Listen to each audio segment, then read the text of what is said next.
Making your way in the world today takes everything you've got.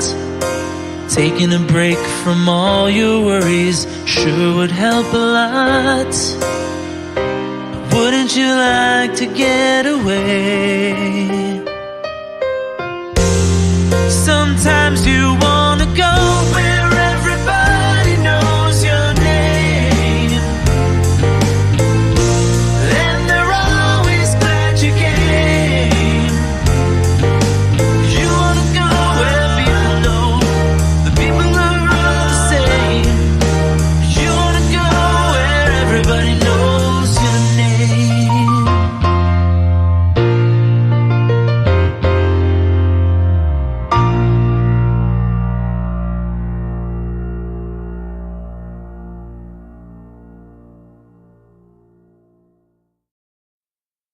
We are the ones who don't know what we're fighting for.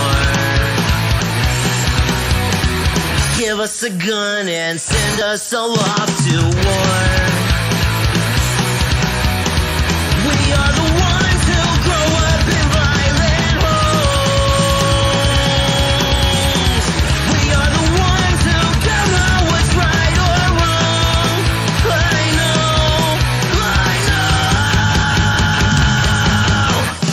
We are the ones who were born into war. We are the ones who just don't give a fuck no more. No more. We are the ones who don't know why we're losing score. Give them a badge so they can send us to the morgue. We are the ones who are sent to walk out the door. We are the ones who don't know what we're dying for. I know. We are the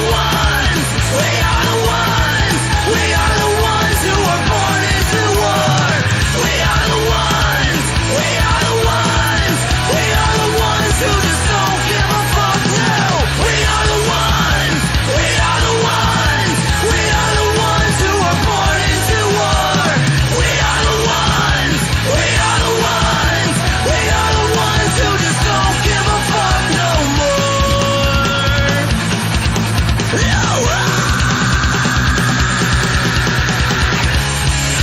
Get off this fucking neck. That makes you know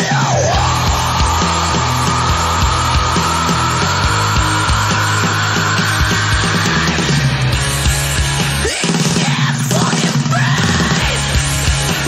That makes you know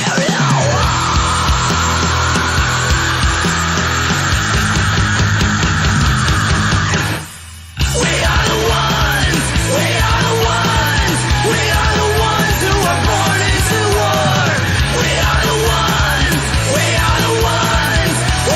ones who just don't give a fuck now.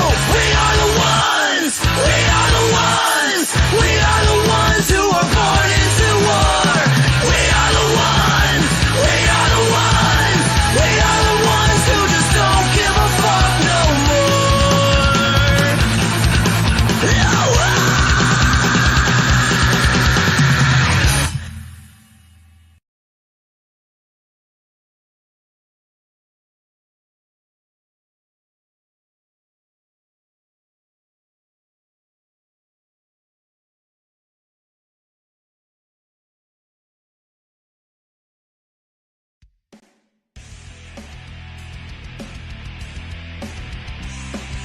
Welcome, ladies and gentlemen, to the latest episode of ImNoBookie, your home for all things combat sports, and the place where every armchair quarterback can feel like Eddie Bronco.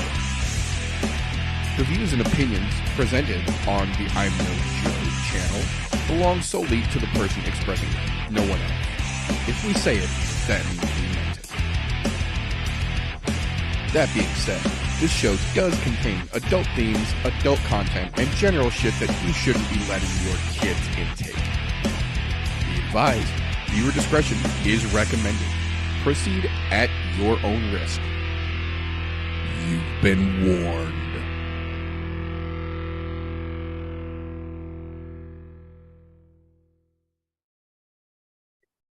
If it's Thursday, welcome, ladies and gentlemen, boys and girls, children of appropriate ages, to the latest episode of the I'm No Joe podcast, the show where every armchair quarterback can feel like Eddie Bravo.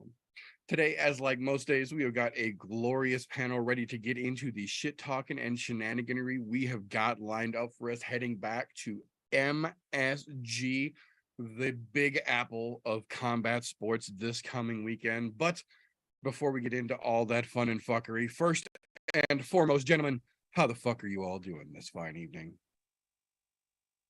Doing pretty good. Tired, but doing pretty good. Excited for this weekend. Absolutely fantastic. We finally got another decent card to watch. So Right. I'm not going to say it's been the best pay-per-view card of the year because I don't think it is, but it's pretty good. It's better than what we've had lately, and I'll take that for right now. That's right. Yeah. I am excited for this card. It's good to be back. It's been a while since I've been on I'm No Joe. Can't wait to get into it. Yeah, I can't complain. I got off tomorrow. That's why I'm here. So I don't get to do this often. I had off today and tomorrow. So here we are. We're going to have fun. I'm chilling. So let's go. Glad to have you back on, sir. So, as we like to do around here to kick things off, first and foremost, if you did miss it, I did do a What Did I Say show recap and brought you all the fun little tidbits of how last weekend shook loose. Go catch that after the show if you missed it for all of last weekend's recapping goodness. As far as this weekend goes, we start out like we always do around here with a little bit of news and recent events. I will say, much like last week before we were headed out into the craziness, not a whole lot of news this week, really only a couple of fight announcements, actually more cancellations than announcements this week, but we do have some interesting things we do need to get into before we talk about the fights. So first and foremost, in regards to last weekend, I didn't get a chance to really emphasize it because I was trying to get the recap itself out, but before we even got to last weekend's Vegas 64 card, we had 5 fighters on the fucking card miss weight. Not 1, 2, 3, 4, 5 goddamn fighters on one card miss weight. And of those 5, only Shanna Young was able to go back and successfully make weight after she cut some of her fucking hair off to make sure that she was where she needed to be. The other 4 simply missed and took their fucking purse loss off of their fucking prize money. Massive amount of hair off. Yeah, she took a chunk off. They actually posted a picture of the fucking ponytail piece that she just went, nope. But she made weight. So good on her for it. Yeah, good for her. I ain't doing that shit. I ain't cutting Yeah, a that's what I fucking was like. strand off. Not at this age, buddy. Yeah. I don't have any to fucking give if I was. Yeah, right. You want a couple gray ones? I'll give you a couple gray ones. You want a couple gray ones? I'll give you them. I might be able to lose a pound in beard That's what I here. was gonna say. I've seen plenty of fighters shave, half a pound or so off of their fucking beard, but it's rare lately that we have had to see, or we have seen a lady willing to really go to the extreme of, I've got to fucking make weight. Fuck it, get the scissors out, take some of this fucking locks off. Dude, So I good on you, applaud her Shanna for Young. that. Yeah, absolutely. She's the only one that actually made weight, and when it came down to crunch time, she was willing to make the sacrifice to make sure she made weight. So good on her. A little sketchy waiting until the last minute, but she, of the 5 of them that missed, actually turned it around in the last minute. So good on Shanna Young. That being said, we've got kind of a strange turnabout that's come in terms of this, I guess it would be this month's, I say in air quotes, big PFL card that they've been hyping up so fucking much for November 25th. Originally, we got the UFC's biggest public oops, the release of Shane Burgos making his debut. And then we found out that it got even better. Not only were we getting the debut of Shane Burgos, but we were getting the debut of the unretired and newly signed PFL employee in one Magic Marlon Moraes, which was going to be a great fucking matchup and a beautifully poetic, nice middle finger to Dana White. And then we got word today that Shane Burgos is officially injured and had to pull out of the fight. But in true wait, fuck you anyway, Dana fashion, they have managed to pull way deep from the bottom of the sack yet another former UFC fighter to step in, making it even more confusing for the casuals who don't generally watch the PFL, because now the card has a Moraes versus Moraes matchup. The UFC veteran Shaman Moraes is now stepping up on short notice to take on Marlon Moraes in his debut into the PFL. So we went from a good fight to a funny fight. I don't know that this is going to be Any as relation? good, but Are they any relation? none No? whatsoever. Just another one of those. It's Coincidence. one of those poetically ironic Serendipitous. Brazilian names. It's like Yeah. Smith here in America. Like Yeah. there are literally millions of Moraes down in Brazil, just like there are, Smiths or Johnsons in America. Same fucking way. And Yeah. we just happen I to like have- Marlon. I think they pushed him too fast, and I really like Shane Burgos. He's like one of my favorites. I didn't know they both went over there. That's awesome. Yep. I Yeah, so mean, Burgos is I would. out and he's out. They're going to bring him back, but to keep the match happening, they are now having Shaman Moraes versus Marlon Moraes. And Why? Which Why did Shane Burgos? Did they cut Shane Burgos? his contract expired, and it's one of the biggest fuck ups the UFC has done recently. Dana White even had to talk about it. Basically, his contract expired after his last fight. He was technically a free agent while the UFC drew up his new contract. And before they could get his new contract to him, PFL shot him an offer that basically had matched what the UFC had offered him. And because he was a free agent, UFC got the first right of refusal, but they had made a technical offer. And he walked out. Good, He was good. That's what technically- has to start happening. That's what has to start Yeah. happening for them to get paid more. Fucking right. Dana White publicly came out and said, we had no fucking intention to let Shane Burgos go. That was absolutely a logistics fuck up on our part, and good for him going where the fucking money was obviously better. So yeah, PFL said they are going to bring him back out. They're just going to reschedule, find an opponent for him, obviously, probably next year at this point in the game. But yeah, there are several ex-UFC fighters who are now making their way over. It's almost to the point where PFL is becoming the new Bellator, and that's where the guys who get cut from the UFC almost immediately go, and then some of them will meander and find their way back to Bellator, or maybe they're lucky enough to make it back to the UFC. But PFL is quickly becoming the number one spot for the train of folks getting kicked out of the UFC or getting released from their contract for whatever reason. Dude, can you say there is something about fucking that chance at $1 million that tends to lure people in? Just real. I don't want to stray off of the schedule too much. Around how much do they get a fight? Do you know? It's technically undisclosed, but they allow all the sponsors and several of the guys who have gone over there, kind of similar to what happened in Bellator. They go over there and they get all their sponsors back, and they get a cut of all the big sponsor endorsement money, more than the UFC was giving them. And almost everybody that's gone over there said that they make more in their first fight than they generally would make on a full UFC contract of like 3 to 4 fights. Nice. That's one of the big reasons that Bellator does so good in guys whose contract is just up with the UFC and they choose not to resign, because Bellator lets you have all your fucking sponsors back. You get opportunities to go fight in fucking Ryzen. You can go do fucking boxing because they got the Showtime partnership. They don't give a fuck, and you can get all that side money back that the UFC used to let guys do and doesn't anymore.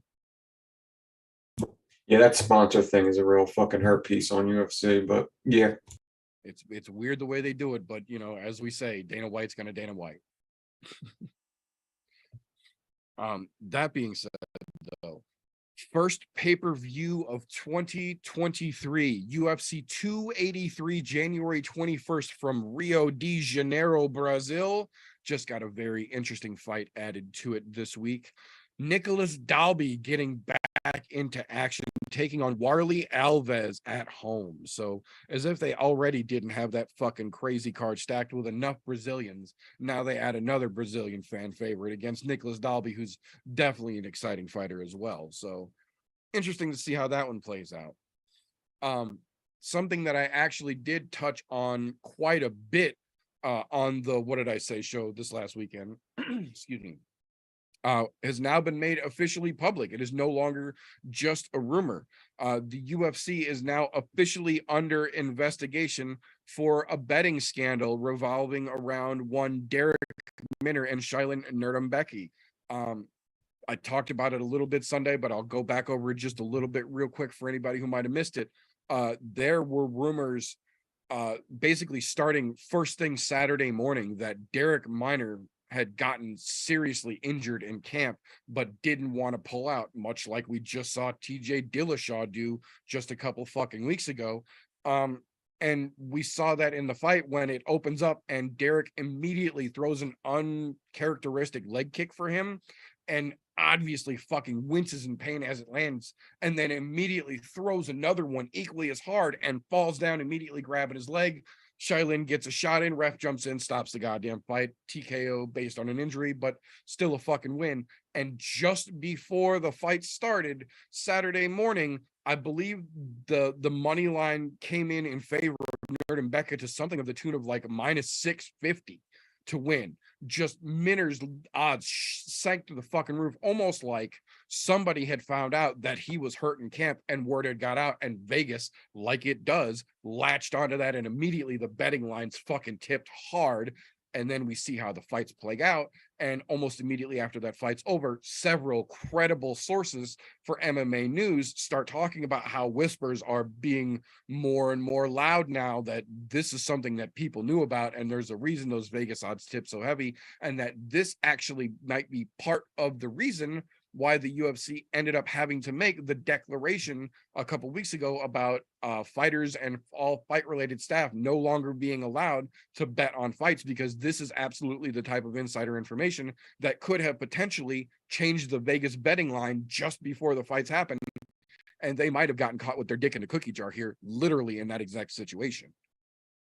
No longer just a rumor at this point. I will say the one thing they did do is they did double check with both corners and both fighters, and neither corners nor fighters were involved in any sort of betting in that fight. So Right. there was that, and I would have been highly surprised if James Krause was involved in any sort of fucking betting for that. He's got better things to do than fuck up his career as a great coach. He actually has a very, very, very strong reputation for being a very degenerate gambler, and actually being almost 6 digits in debt for gambling right now. So there actually is a very strong chance that this may have come from James Krause saying to someone who said to someone, hey, put your fucking money And he in, 'cause very my well guy could have is said fucked up." something, but they said he didn't make any bets. They looked, and He if there's did. nothing traceable to him, that's the only thing that's fucking the kicker on that. So, you know.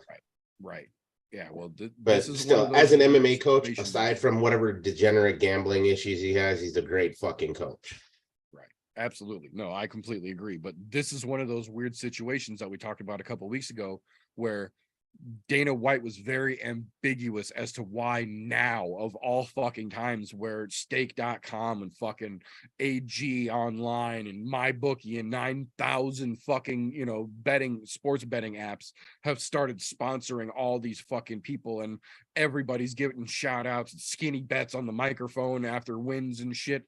And now all of a sudden, while crypto.com is still a sponsor for the UFC and on logos, no one can all of a sudden bet on fights anymore. Like, I get it. In principle, it makes absolute sense. But the timing and the circumstance around it are fishier than the San Francisco market. That's all I'm saying. Speaking of something that was fishy from the get-go, though, that brings me to the next point we've got here. Dan Hardy versus Diego Sanchez boxing match has unfortunately been officially called off. They were scheduled to box, and then the Sky Sport organization took over promotion of the card that they were on and basically nullified the entire undercard in favor of all of their fighters, because Sky Sports, as well as a promotion, is also a management company and has a fuck ton of fighters that they are in charge of. So basically they UFC'd an already existing card. They showed up big brothered and then stuck all their own locals on this boxing card. Unfortunately for us, that means one of the fights that got scrapped was actually going to be Dan Hardy versus Diego Sanchez, like legitimate sanctioned boxing gloves and, you know, professional atmosphere, which could have been very fucking interesting.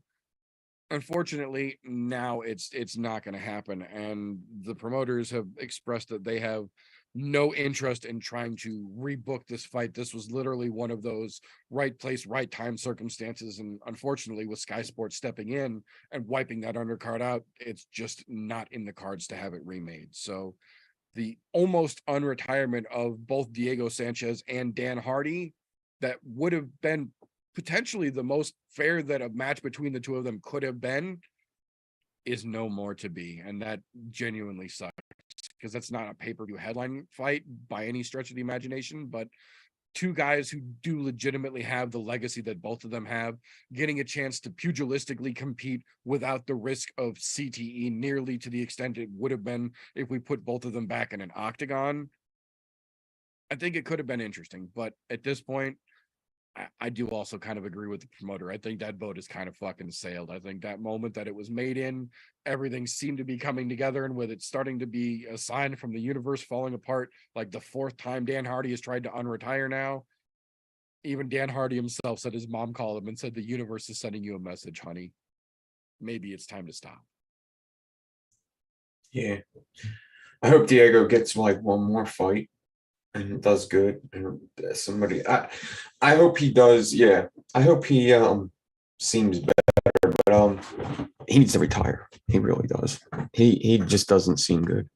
I think this was basically that one match that everybody that pays attention to the fight world would have been like, okay, these two are pretty much on the same level in terms of fucking road miles, in terms of, you know, time outside of the ring at this point. I think this would have been the acceptable match, for lack of a better term. But with this falling apart and even the promoters not looking back to try and do it again, I agree. I think it's time for both of them, you know, become a fucking coach somewhere, stick to fucking commentating for Hardy. He's clearly got, you know, a strong fucking suit running on that level. So Diego could absolutely go to any fucking, you know, Winklejohn fucking gym, Jackson Wing gym, and take over a fucking coaching position very easily. So I think at this point, it's time for both of them to close the door on active fighting for the best.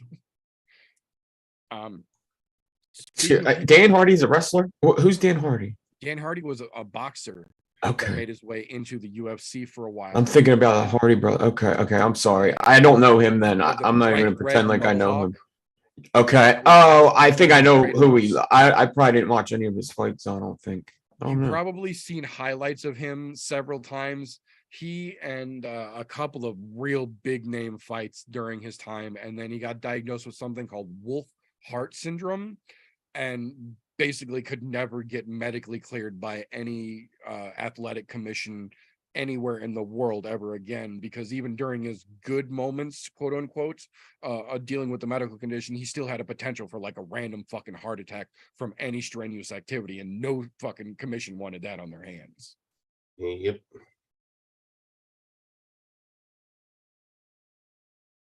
Yeah. Luckily, through technology and medicine, he's gotten back to a point where he's able to train and was potentially going to be able to compete again. But yeah, at this point, leave sleeping dogs fucking lie. Also, I took away from that, I wrote down Wolf Heart Syndrome.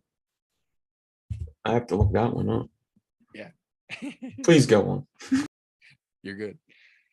So speaking of people who don't know when to call it quits and stick with it, we got word this afternoon, confirmed straight from the horse's mouth, that one Joanna Jacek says she is starting to get the itch again and considering unretiring to return back to start competing in the UFC again, given the current circumstance of her former division.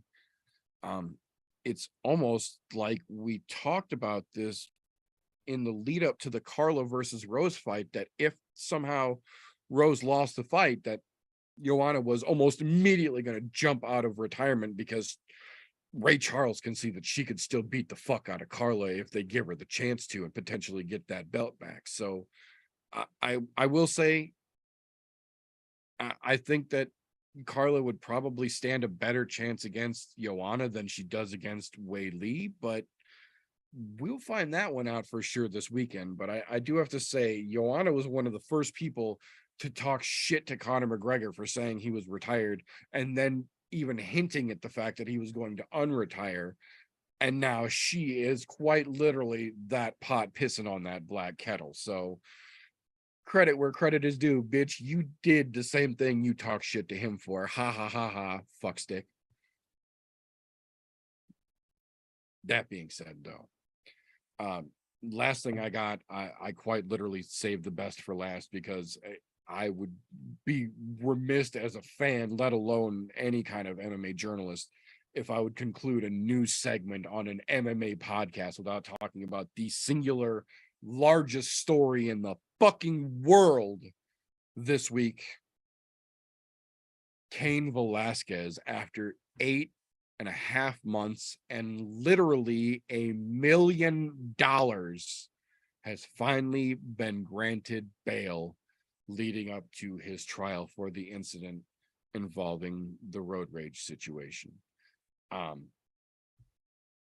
Unfucking real that it has taken this long and this much bullshit just to be granted a bail hearing, when the basis of the situation that caused this bail hearing has been out on self-monitored fucking guidance the entire time we've been dealing with this 8-month fucking nonstop bullshit storm. But Cain is officially out and trying to get everything set back to as right as it can be. It's a fucked up situation, and it's not done yet by any stretch of the imagination, but this is a huge fucking step in actual quote unquote justice being potentially dealt in this situation. So for that, I think the MMA world at large just breathed a collective sigh this week. As they fucking should, and everybody should have been. To be honest, I'm mad that there was only one guy videotaping when that guy got out of jail. There should have been fucking thousands of people lined up handing him food, fucking cards. That fucking clown who clearly did not understand that he's literally walking out of jail, this conversation's over, and follows him for like 3 extra minutes fucking pestering him. Like, I get that you have exclusive access to Cain Velasquez right now. He's clearly not in a chatty fucking mood. Given the circumstances, give him his goddamn space. He answered your questions. He was very polite. Leave Cain the fuck alone. But no, dude's got to get all up in his fucking shit like that. That guy bothered me more than anything. Yeah, don't get me wrong. It bothered me the way that it was done, but I still think there should have been thousands of people just yelling fucking Cain right as soon as he walked out and fucking cheering. They fucking wrote talking about him getting fucking locked up. You'd figure one of their fucking cameramen would be there for him getting out on fucking bail, but you know, not as much clickbait value in that fucking story. So leave it to the rest of us to express our fucking gratitude for Cain Velasquez being released on fucking bail. The biggest thing that I love, like especially about the video, is just obviously seeing the relief, you know, seeing Cain's smile, getting to be outside again, and just blessings and love to him and his family. Glad that he's able to get to hold his son again, get to be there for his son, especially, you know, like you telling, I thought it was his niece whenever I had first heard about the story, and actually being his son that the shit happened to. Anybody that's not on Cain's side with the situation, I feel like you're fucking the head. Like, yeah, no, I think all of us agree that the laws in this sense are fucked and skewed. And for Cain to be facing attempted murder charges when you should kind of hand that kind of guy over on a silver platter. Right. For Yeah, Cain to do whatever the fuck he wishes, you know.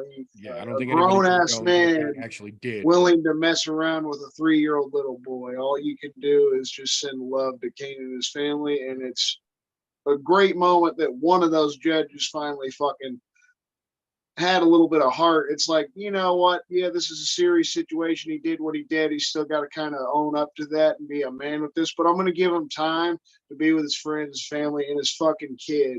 Right. while he's dealing with all this shit.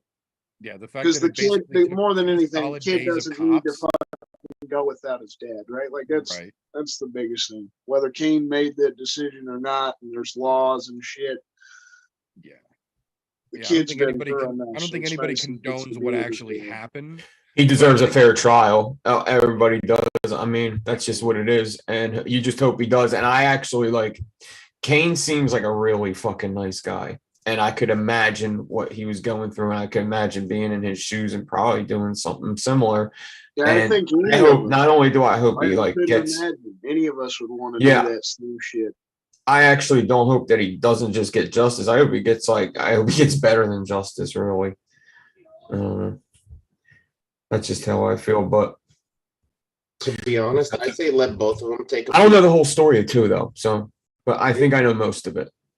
My thought is let both of them take a plea deal, but the contingency of the plea deal is they have to get in a cage and fight each other. Yeah. which actually I think would be pretty fair if the other guy could actually get down to 265, which I don't think he can. I don't give a fuck. Let him come in at super heavyweight. We don't need weight classes. Oh, he's for a that. big guy. Oh, He's a yeah, big guy. yeah. Yeah. I never even looked at any pictures. Yeah, I just listened to this story a bit. He killed the guy's father, right?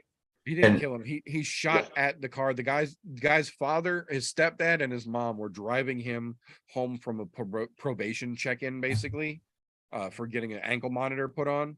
Okay. And Kane found him on the road and popped shots at the truck. And the stepfather's the one that actually caught the slug.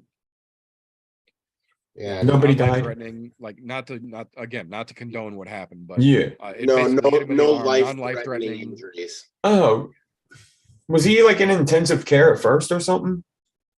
No, No? that was basically the clickbait hype. Like homeboy got clipped in the fucking arm. He was like, He got treated shot like in the that arm, man. and Kane's bail was what? $1 million. $1 million? Well, I Well, think technically the whole it was, thing I think behind technically it, it was they're 10 trying million, to but he make had it to a pay $1 big million deal to that get out. he chased Okay. after the guy for miles or whatever and let Yeah, he loose basically a ton chased of him on the shots. highway and then They're popped trying shots. to create the idea that Kane is a flight risk or a danger to his community Yeah, because He's not they're a going danger. after a fucking grown man that molested his 3-year-old little yeah, he boy. wasn't a flight Mhm. risk. He was never going anywhere. He was only ever going after that. Yeah, that's a one guy that fucked they up let out, story, so. man. I hope that's why I say I hope it comes out more than justice for him, like on a positive side, because that's just a fucked up situation. And you just know he's a good dude. I feel as though we've known him for long enough. Yeah, I feel like The fact that everybody he's not knows trying to that dismiss it, that Kane's Kane owning up. wasn't trying to hurt anybody, really. Like other than the one fucking dude. It's That that dude, situation that He as didn't a want that father, situation to happen. Yeah. you'd probably just lose your fucking mind. I don't have any kids yet myself, but you'd probably just lose your mind. You're not gonna think fucking straight in that situation. Oh, I can guarantee I wouldn't. Yeah, Although I wouldn't be one to shoot into a car, I would go up to the house and make sure. that's what I was finished gonna the say. job. It wouldn't have been a road rage chase situation if I would have been involved. That their car would have stopped. I promise you.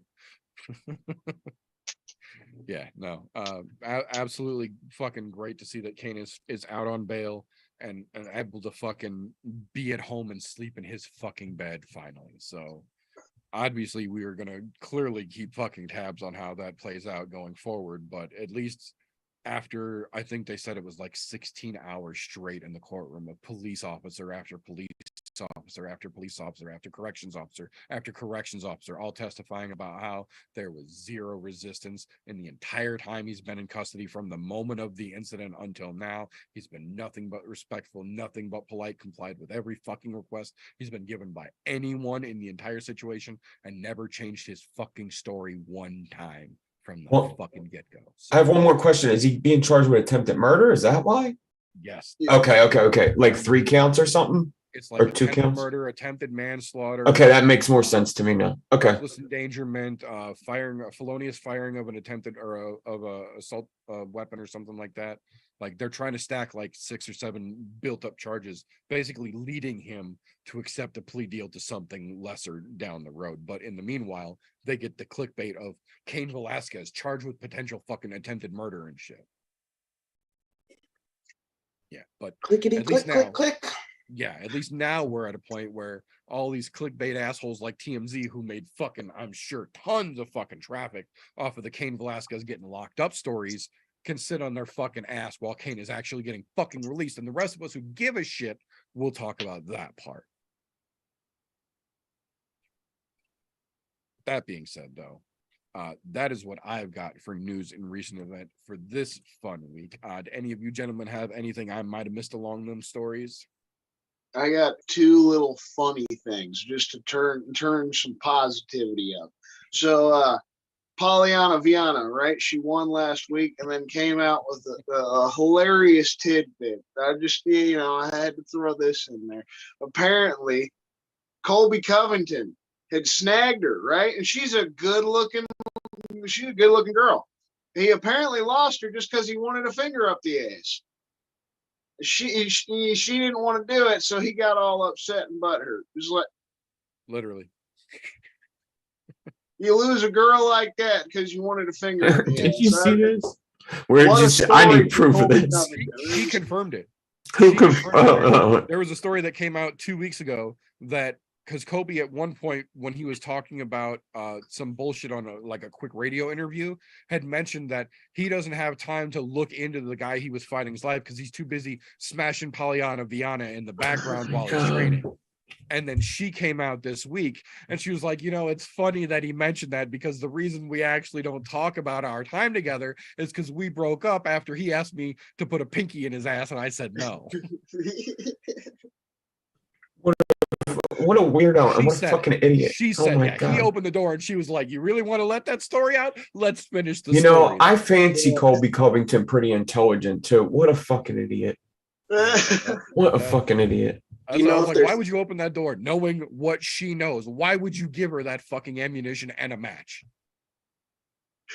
If there's one good thing Colby Covington is good at. She didn't say he has a little dick, so there's a good one, Yeah.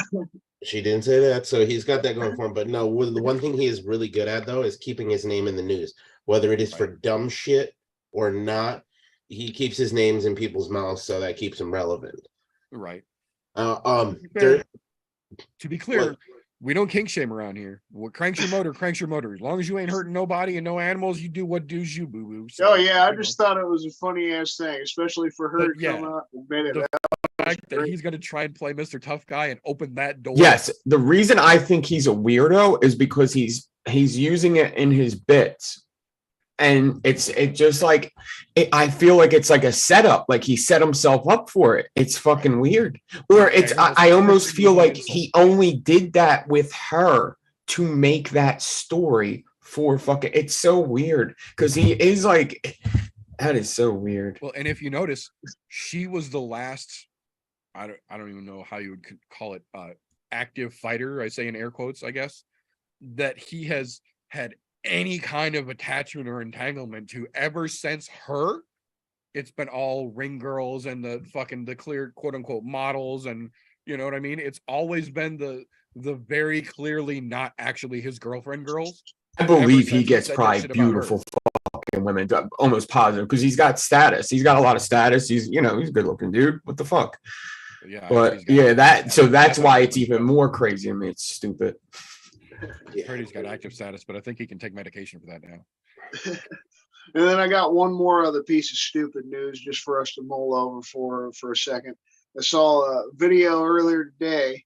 The problem himself, he who shall not be named, faced off with Top G, Andrew Tate. So if they got that fight after, him getting his win over Anderson Silva, it wasn't a horrible fight. I definitely don't think it was necessarily rigged.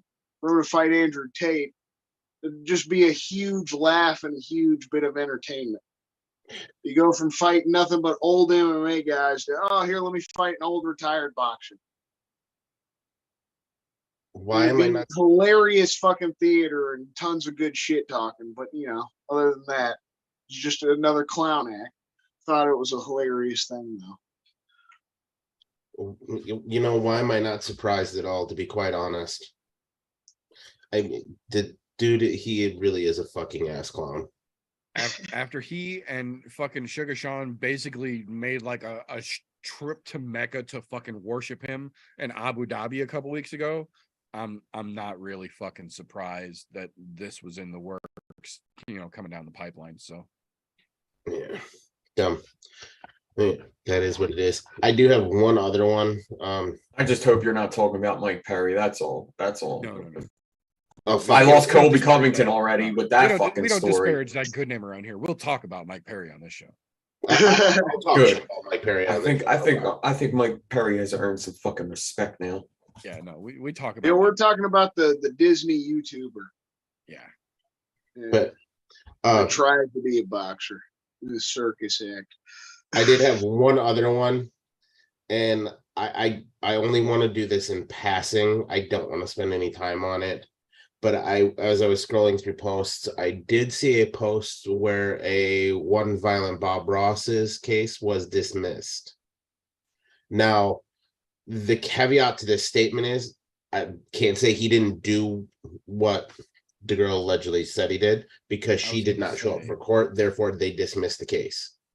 I was going to say the caveat to that, and the reason that I didn't bring that one up is because that's the exact same situation that Voldemort found himself in that relieved him of his NFL duties. So just like we didn't reward that piece of shit for getting kicked out of the NFL, I'm not rewarding Bob Ross with a fucking attaboy for scaring his fucking girl that he allegedly beat the shit out of enough to not show up to court to testify. Yeah, it would be different if she showed up and they like completely said, yeah, no, that shit didn't happen. Yeah, but being as they just dismissed it, I was like, yeah, there's something fishy going on there if she didn't show up. Because generally somebody presses charges like that and they have a court date set, they show up so that way they can prove that shit was fucked up. That person can go off to wherever the fuck they're going. Yeah. Okay, question. Yep. Do you think Mike Perry was smart enough to try to pull him in line when they were together, or do you think Mike Perry corrupted him? I think he was already fucked from the get-go. I think he was just... You think he just probably had a hard life and it just kind of how it worked out? I think very much like Bryce Mitchell. Yeah, He was he's not just a from a bad guy. small He enough just area has, that his background hadn't made it out into the world. As I could relate to that. Yeah. Yeah, and to be quite honest, as much as I hate to give credit to Mike Perry probably tried to push him in the right direction, but failed miserably, along with his MMA career. Yes. Right. Yeah, absolutely. But that being said, obviously, like I mentioned, slow fucking news week, and with slow news week comes slow can week as well. So that will bring us to a segment that we refer to around here lovingly as Tapology with TJ, which we have to start by mentioning first and foremost. We on the podcast are not endorsed or sponsored in any way, shape, or form by Tapology.com. Tapology.com does offer a free service where you can make an account and make picks on fights just like we talk about here. You are welcome to go to Tapology, make an account, and join the group ImNoBookie, all one word, or group 965, however you need to find it. Make your picks head-to-head against us. So, like I said, we're not endorsed by them yet. And I'm going to continue to say yet, because God damn it, one of these fucking days, as much as we talk about them on the show, one day it's got to happen. Even if it's just a, hey, here's a dime a show, I'll fucking take it. Sign me the fuck up. I love their fucking website, to be quite honest. There's a lot of great information on there, especially if you are into multiple things, whether you're into betting on fights, which fighters can't do, but we are not fighters, so we can. There's plenty of information out there to look up all fighters' information right on one key website. They give you like their past 6-10 fights you can go and look up, see how they've done, how they've evolved. Great fucking website. But anyhow, moving on past giving them a little nod and trying to get my dime thrown at me, or I'll take a fucking penny at this point just to say it. But anyhow, let's go right into it. So from last week, dude, I'm not gonna lie, last week was fucking wild as far as the way that if you watched it fight by fight on how our points were playing out, I was off to a fucking hot start. I thought I was gonna run away with it for a little bit. Then all of a sudden everybody fucking piled up towards the top, and holy fuck did shit get mixed around, and I ended up in the middle of the pack somehow. My fucking head was spinning by the end of it, going, how the fuck did that happen? Fucking wild. It's all right. I was But punching it out with the avocado for rock bottom for a good portion of the fights. yeah, it was I fucking. was happy as fuck all night until the very last fight, and I was like, "You fucking bitch!" No. Cost me a perfect card. So coming out that way, we've got perfect, almost perfect himself, Christian, and fucking right behind him. Actually, no, not even behind. Same fucking score. Don, fucking neighbor. He called 2 perfect fights off of that fucking card. He did insider information completely. Not far behind them was Christian's brother there, running at 550. And I was shortly His behind only him. wrong fight was that Magny. He went D-Rod, and he had that wrong, but he had Amanda Limo. Shit, fucking, I was wrong with Marina Rodriguez. Otherwise, we both would have had perfect card. That was crazy shit. And then fucking, I was shortly behind him at 525. And right behind me, by just about 100 points, was our boy Lucas out there. And then Tim coming in at a 310. And then tripping over the dick award goes to the meter himself. Oh, I didn't trip over it. I stood on it. I stood firmly on my dick for most of that card. You were trying to play fucking jump rope and you don't even know how to hopscotch yet. I'm telling you, dude, man. It was Helicopter bad. before you jump rope. That's all I got to say, folks. Helicopter before you jump rope. Although I will say I did get a good kick out of what the fuck? Where did you guys get all of your information? Is Don leaking his information out to you guys now? Yeah, because at one point, that's why I was like, what the fuck is going on here? I was like, how did we get an insider information that didn't get shared with everybody? Because I sent a fucking picture to the group. At one point, there was like 7 fucking people in our group who all had the exact same fucking picks, the exact semi-perfects, like literally down the line, point to point. There was like a 7-way fucking tie for first. Yeah, The one thing that I can say, yeah, I put a lot of work into it every week. I let Vincent look at my notes. He's actually been paying attention the past couple weeks. It's been helping him. But maybe I need to do what you guys do and hide the picks.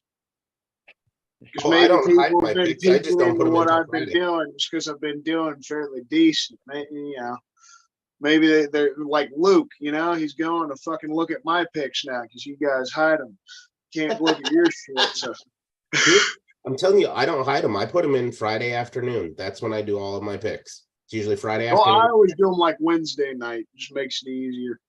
It's about the best time. Me and Vincent have some free time and shit with him working in the mornings. Hey, We'll look, get 'em if in. that's what works for you guys, I get it, man. That's just not my bag. Yeah, maybe I need to hide them because then it leaves it open for fucking 3 or 4 days for people that just let's I used to, before we have the setup we have now on this show, I used to do them on Thursday so we could kind of look at them side by side because we used to do that.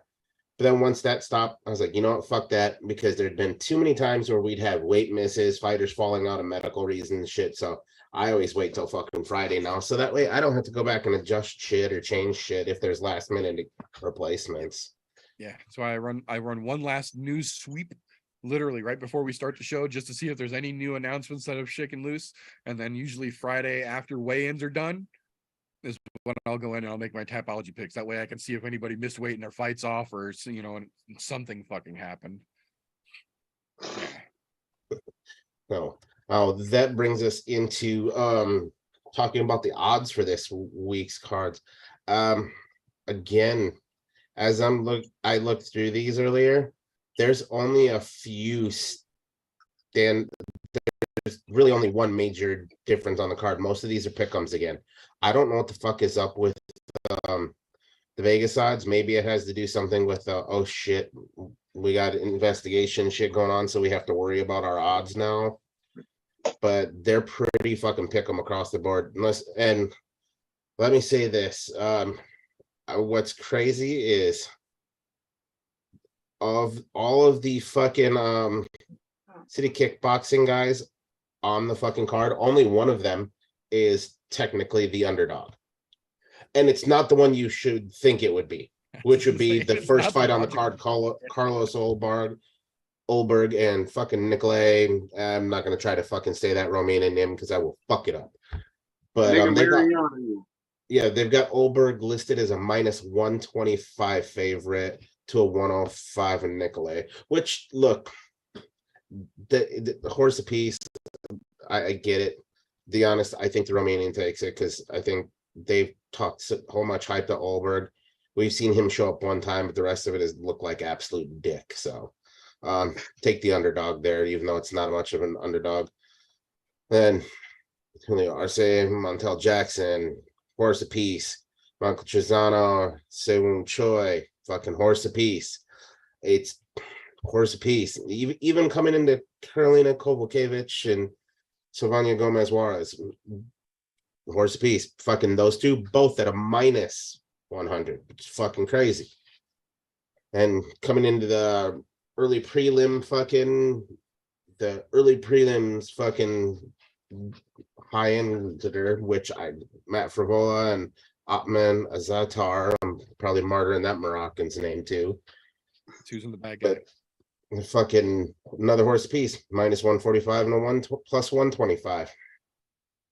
And here's where shit gets fucking weird for me. Because I think, excuse me. I think the Vegas bookies have been sucking a little too much Petrosky dick. This Andre Petrosky has gotten fucking favorited a couple cards in a row now, even though he's a trash fighter. But I think he's going to get his ass beat against Wellington Terman this We're gonna talk. Is that the Philly guy? Is We're gonna do this? Yes, Come on, guys, don't do that. I'm gonna do it. He's fucking garbage. There's a reason why he was a fucking alternate on the fucking Ultimate Fighter. It wasn't because he was fucking good.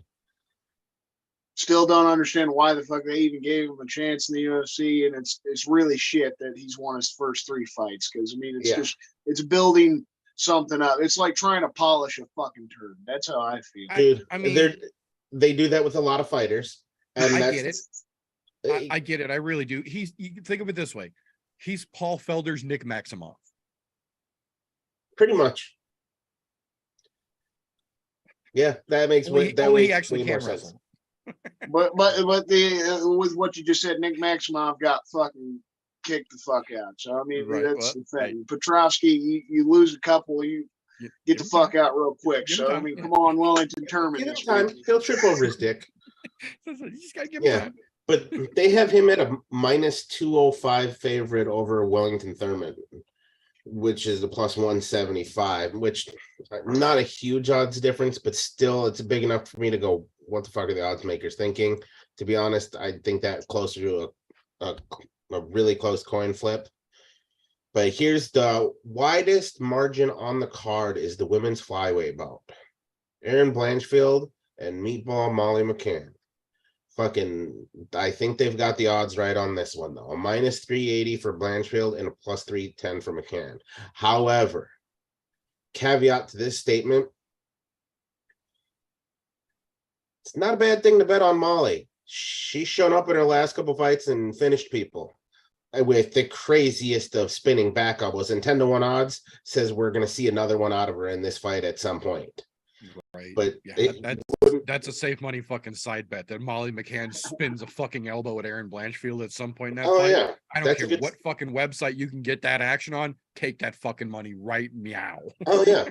And if she connects, it'll be the end of Blanchfield. It's a problem. Yeah. She's got a hell of an elbow, man. Because I will say that is definitely a part of her game. She's definitely improved is those spinning attacks, but we'll see how that one plays out. I think the odds makers got it right. I do think Blanchfield ends up taking that one, probably by decision. I don't think she's going to finish Molly, but, stranger things have happened. Now, most misplaced fight on the card, in my opinion, Dominic Reyes and Ryan Spann. Why is this not on the fucking main card? I like Dominic Reyes. I know he's fallen off a little bit. Ryan Spann, hit or miss, but I'm more so about putting Dominic Reyes up on the main card because there's a fight or two up there, but we'll talk about that later that I could do without. And then here we come with another city kickboxing guy. As I said earlier, the one guy on the fucking card that is rated as the underdog from city kickboxing, Brad Mardell. But I get it. He's across from Renato Moicano. Moicano's no walk in the fucking park. Riddell's going to have his hands full, but it's not a big underdog. They've got him as a plus 105 to a minus 125 in Renato. So That's not bad. a huge difference there. No, it's Another not. coin flip. Then another city kickboxing guy coming right after it. Like, I feel bad for fucking Izzy. Like, the more I think about this, he's got to watch 3 of his guys before he even gets to step foot in the cage. How the fuck he manages to not get hyped? Because if you ever watch, I don't know if anybody's ever watched his YouTube channel when he's reacting to the fights as they happen, he gets fucking wild. He's in it like he's in it. Yeah. Yeah. I'm going, shit, man. How you, but you know, it is what it is. But they've got this is a strangely pretty close fight. Dan Hooker a minus 155 and a Claudio Pulis at fucking plus 135. I would have thought they would have given Hooker a little better odds here. I'm not saying Claudio's going to be an easy fight for him, but I would have thought they would have gave him a little bit better odds, although he has fallen off the horse pretty bad lately. So that could be why they did the odds that way. And coming into a retirement fight, you got Frankie Edgar and Chris Gutierrez. Known Frankie Edgar's supposed last fight, he says he's going to retire. He says he's done with MMA. Not mad at him. I appreciate everything he's done. I've been watching him for fucking 20 years at this point, basically. So the guy's done amazing things. But they have him as a plus 175 underdog, which I get as Chris Gutierrez has been kind of making his way up decently, but Frankie is the answer for a reason. So even with Chris Gutierrez getting a minus 205 as a favorite there, those odds makers might have wrong, because I'm pretty sure Frankie is going to lay it all out on the line for this last fucking fight. Then coming into the air quotes people's co-main event, Dustin Poirier and Michael Chandler. Another fucking coin flipper. Kind of surprised, to be quite honest, although not really. Poirier being a perennial fucking top of the pack guy in lightweight, who just can't ever seem to get it done or get the lightweight strap. Coming in as against a Michael Chandler, same perennial towards the top kind of guy right now, and can't seem to get fucking the strap. And both of them have lost to the former champ, and I don't think either one of them are beating the current champ, unfortunately. But they got Poirier as a minus 175 and Chandler as a plus 150. If there is anything about this fight, whether you like one or both or neither of them, or just don't, or it doesn't matter, the fight will be exciting, because Poirier will come. If Michael Chandler wants to be a hard-headed just slobber knocker, Poirier will do that. If he wants to wrestle, Poirier will do that. But I can guarantee you, both of them are going to go 100%. If, as much as I'm not the biggest Michael Chandler fan in the world, the dude definitely goes 110% in every fucking fight. He lays everything out there. So hats off to him for that. So he will make it exciting, whether Poirier wants it to be exciting or not. But Poirier is not ever in a boring fight either. So, I mean, this could very well be one of our fight of the nights here, as much as I hate to admit that. Then, crazy here. The co-main event looking, they still have yet to have odds on the UFC's webpage for this, which is wild. If you go to UFC's webpage right now for Carlos Esparza and Wiley Zhang, or Zhang Wiley, however, whichever way they want to fucking put it forward, backwards now, they still don't have odds for this. But okay, if I'm a betting man on this though, I'm going against Carla Esparza all day, because she won the fight in she won the title in one of the most fluke fucking title fights you'll see. Excuse me. And Wiley is just a fucking animal. I have no doubt in my mind that that title is going home to China. It is leaving Madison Square Garden in Wiley Zhang's fucking hands. That's how that's going to go down. Unless Carla can somehow wrestle fucker, but Wiley's so goddamn strong, I don't think that's gonna happen. Moving on. Crazy to think that the fucking odds on the main event of Israel Adesanya and Alex Pereira is fucking basically a coin flip. Yeah. Way closer than I thought they were going to have it. Oh, good God, yeah.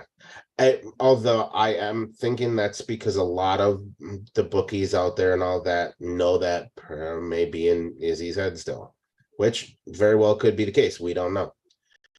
But they do have Israel as a minus 165 favorite, and Alex is a plus 140 underdog. A little bit wild to think that those are the odds were that close for a guy that's only had, what, 8 professional MMA bouts right now. So I'm just saying it's a weird look to see that he's getting that much respect from the bookies. And everybody goes, well, he knocked out Strickland. Well, that's because Strickland was fucking stupid and didn't grapple with him like he should have. He wanted to bang and be a tough guy. And I love the way Strickland fights, but he's not the sharpest fucking tool in the shed. That's for sure. Not the best fight IQ on that guy. Yeah, I agree. And it's not even the fight IQ, because he's got good fight IQ. It's just he chooses to look past it sometimes when he gets into that I'm stubborn and pig-headed mode, which he was with Alex. Cost him a fucking chance at a title. But so this one, this really is a pick 'em. To be honest, this might be the one time that I would say, as far as putting money against Adesanya, I would do it. I would do it not because the odds are great and you're going to make a lot of money off of it, but purely on the fact that it's not that fucking far off chance to know that he could knock him out because he's done it before. Right. So, I mean, it is what it is. I'd still take the champ in this just because he's got more MMA experience. Right. And obviously, to be honest, I think their ground games are going to be about a horse apiece. So we don't see Israel on his back very often. And when he did get put on his back again, when he came up and fought Blachowicz, he looked like a fish out of water, like he didn't know what the fuck he was doing. So I don't see this going to the ground for either one of these guys. It's going to be a kickboxing match, pretty much, which is fine by me. Let her rip tater chip. Let's see what happens. But yeah, so got some wild fucking odds going on there. So that known Brazilians also like to bring heavy money in late just to swing odds real fucking bad in favor of their guy. And being as how this time their guy has a chance at a fucking title, I would not be shocked if we see late tomorrow night, early Saturday morning, odds or money on fucking Pereira coming in big time out of nowhere. Yep, and they'll have to switch the odds just because they don't want to lose that much money. Yep, they'll have to fucking roll with it, exactly. So I make late bets. Like if you can wait until Saturday morning, Saturday lock in after, early if you don't have to. yeah, I was gonna say don't lock in until like noon on Saturday, and you'll be fucking golden. You could probably even, depending on booking site, you might even be able to wait till like 3 p.m. Right. That might be the hot ticket. Although I know there are some out there that do round by rounds that you can bet on, so those might even be better because making some of those crazy bets are a fun time. But there you go. You got some ideas. Do your homework, get your picks in. Don't trip over your dick. Don't forget to do your picks. We'll see you guys in the ImNoBookie group, and be ready for a fucking good time and to get called out if you make bad picks. Oh yeah. Thank you Or very no much. picks at all. Right. Thank you very much. Very much appreciated, sir.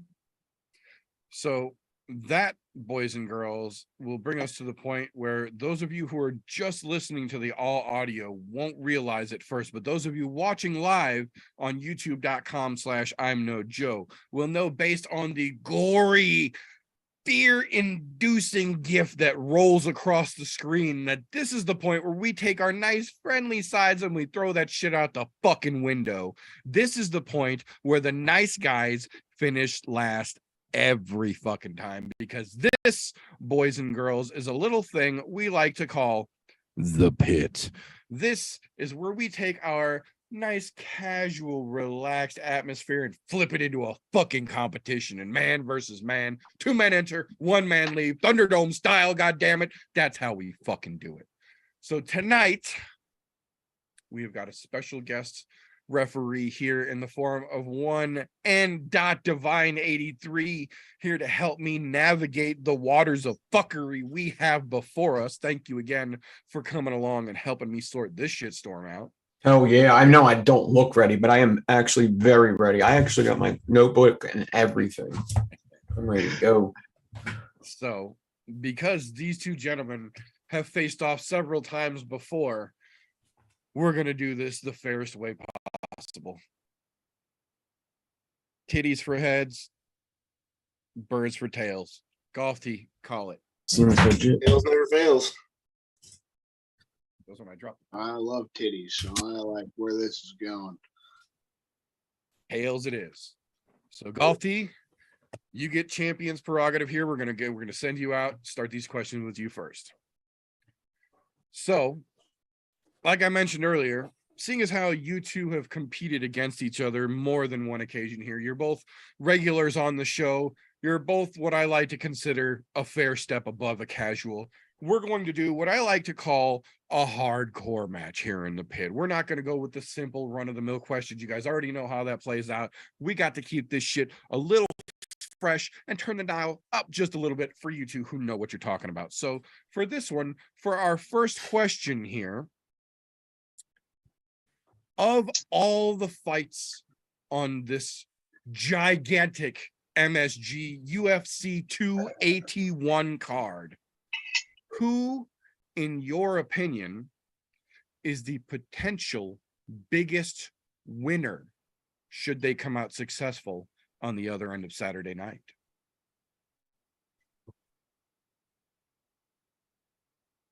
All right, that's a fun question. I actually like that. Well played. I'll accept it. I'll accept Golf T's comment. I like it.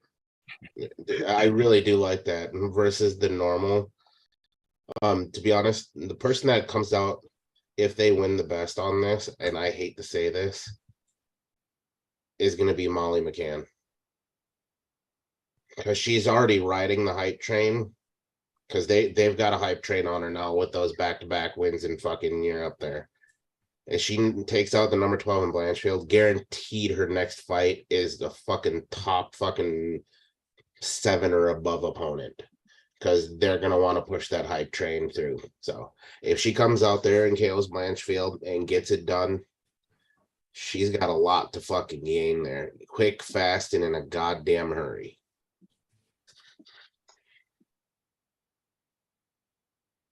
I can definitely agree with that. Molly definitely has a lot to fucking gain. And as much as they are pushing the fucking English fighters right now with Leon as champ, you know damn well they will bend over backwards if Molly gets a win to try and get her back on that fucking next London card. So I can definitely agree with that. So that'll bring us over across the octagon, as it were, here to the brother Christian. So in your opinion, sir, on this most stacked of pay-per-view cards we have coming up this weekend in the form of UFC 281, who, in your opinion, could potentially come out the biggest winner of the weekend if they get that W? All right, so just to throw it out first, I kind of agree with Golf T there. That was a great fucking throw out. Molly McCann definitely has a quick way to get up to the title. The flyweight division in the ladies side of things is just not very stacked. Erin Blanchfield, probably the same. If she gets a good win over Molly McCann, the hype she's got, it'll put her in a good position. She's probably the best prospect. So that was a good one. But Ryan Spann, Dominic Reyes, that's the one I'm looking at. Ryan Spann, if he could somehow get not just a win over Dominic Reyes. You go back a couple years ago when Dominic Reyes fought John Jones, a lot of us felt like he won that fight over John Jones and should be the champion still today. I mean, that fight he had with Yuri, that was a tough one, right? Once John left the division, that's why they gave Reyes that opportunity. Yuri got the best of him. It is what it is. He took some time off after that tough knockout. I still think Reyes has some serious fucking potential. So if you see Ryan Spann get some sort of a finish, whether it's a submission like he had with Iwan Kutalaba earlier in the year, or if he knocks out, like, you get another crazy knockout like Yuri did against Dominic Reyes when What place? this What man place? beat Oh, John I'm Jones.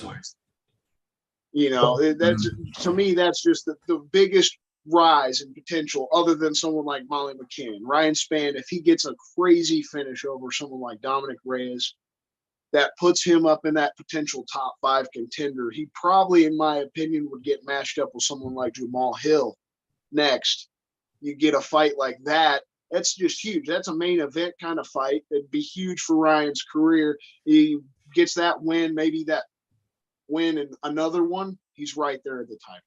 So it just maybe a step or two behind where Molly would be. Yeah, Molly is a little closer if she gets that win. But I think Ryan Spann, a good win over Dominic Reyes, really puts him in a good spot. I can agree with that. You had a question, Nick? He answered it. I was saying, basically, what place is Dominic Reyes in is all I wanted to know. He's, I think, ranked 7. Okay, Yeah, so he's he the might seventh. go up to top 5. So they would probably be in the same spot. Yeah. Okay. At least Ryan Spann, if he especially knocks out Dominic Reyes, yeah, he'd be right outside of the top 5. They'd probably give him the 6th spot, I would think. You know, just right above where Dominic Reyes was if it was a finish. If he a good decision win, good majority win, you'd think he'd take Reyes' spot. He'd just be right outside the top 5. I think I like the Molly McCann argument. I like the Molly McCann argument. You want to know why? Because when you get in 7th in a women's thing, you're closer to the title. Yeah, even admitted it. Yeah, no, Just, I absolutely agree. Next best out. And the other side of that as well is that if we were talking about Ryan Spann beating Dominic Cruz 5 months, 6 months, hell, 8 months. Yeah, he after doesn't that look the same casket anymore. elbow, Yeah. yeah, if we were talking about the next immediate fight, Yeah. I would say that He's that been absolutely would exposed have pretty more bad. importance. But Yeah. 18 months off of fucking vicious elbow KO, a little bit of hiding, a little bit of crying in the downtime. Hey, do you? I get it. But still, I got to agree here, because if Molly wins this, you know, goddamn well, they're going to strap that fucking SpaceX rocket to her asshole and she's going into orbit, dude. Yeah. Yeah, I agree. So we will give round 1 here to Golf T. Golf T So- round 1. That will bring us to round 2 here, where we flip things back across. So Christian, we will start with you on this question here. And as we like to do around here, we will take that proverbial coin and flip it again. So if you were at the UFC event right now, if you were at Madison Square Garden Sunday night, somebody comes up to you, big guy, strong guy, tears in their eyes, biggest loser of the evening. Who loses and it's the end of their fucking journey Saturday night? That's a good question. We know one guy's already said that it's going to be the end of his career. I got it. You said guy, but this will be a gal. End of her career. Going to take such a horrible ass whooping. More embarrassing than Joanna Jędrzejczyk's knockout. Carla Esparza is done. This is the last fight we're ever going to see Carla Esparza in. Even Golf T admitted it earlier in his Tapology segment. Wei Li is a fucking animal. She's strong enough at 115 pounds for a lady to be able to pick up our champion at heavyweight, Francis Ngannou. This girl is going to murder Carla Esparza. In my opinion, Carla, you got to give her the respect. She's won the championship twice. Fluke, no fluke, right? She was the inaugural champ. She does have decent wrestling, but in my opinion, she's never really been what I consider a fighter. She doesn't seem to be one of those ladies that wants to get in there and have a scrap. This is why she uses that wrestling. She's on a 6-fight win streak, but most of those wins, split decisions, that a lot of us question those judges' decisions. We don't think that she got a lot of those wins that she got, like Marina Rodriguez or even Yan Xiaonan. You know, you guys might feel differently, but I question those. Those split decisions have always felt weird. How Carla gets those decisions, even the last fight. You know, her and Rose earlier this year was probably the worst ladies fight we've ever seen in the UFC. It was just awful. It was boring. Neither one of them even wanted to fight.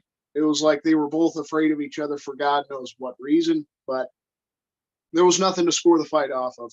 Carla gets the crazy fluke. But I just think she's so weak. She doesn't seem like she wants to fight. It's just the ass beating she's going to take. It's going to give the same vibes as Joanna had. Now, I'm just done. I can't do this anymore. And then what will be there left if she loses the title? What's there left for her to keep going after?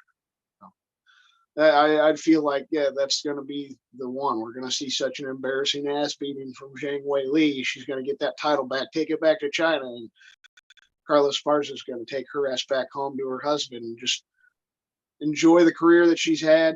She'll probably make it to the Hall of Fame. Like I said, respect where respect's due, but I'm going to take such an ass whooping. It's going to call it quits. Interesting. I can definitely see that potential as well. If Wei Li fucking just lays her the fuck out right out of the gate real horribly, I could see her just being like, nope, fucking dropping the gloves and being like, we're good. So that'll bring us back across the octagon, as it were, to you, Golf T.